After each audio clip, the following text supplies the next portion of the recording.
Hi, and welcome back to my series where I share experiences or things about myself, and we can turn them into lessons that you can take away with you. So, in this episode, we are going to be talking about my hernia. Yes, you heard that right. I did say hernia.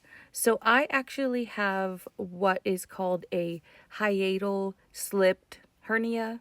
I could be saying that wrong and also maybe adding in the word slipped, but I'm pretty sure that's what I've heard it also referred to as. But basically what it is like here's your diaphragm that's like in your stomach, right? And it's supposed to be like closed and holding your stomach down. Well, my stomach has pushed past my diaphragm and is going up into my esophagus. Therefore, my stomach, like at the bottom here, is like always open and allowing for acids to flow freely up and down my esophagus.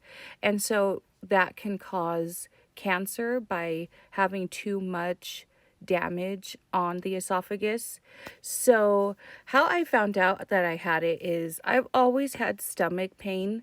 So, the lesson here is if you constantly struggle with like a stomach ache or acid reflux, you could also have a hiatal hernia. So, how I found it was I have always had stomach issues and acid reflux like my whole life, and I never really knew why.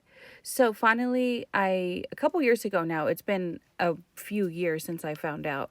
I finally went to the doctor and he was like, "Okay, let's go. Let me send you for some tests." So the test that I had to do in order to find this hernia is I had to drink that like chalk liquid and then like do a scan of my stomach and the way like my body reacts when it's swallowing and stuff like that.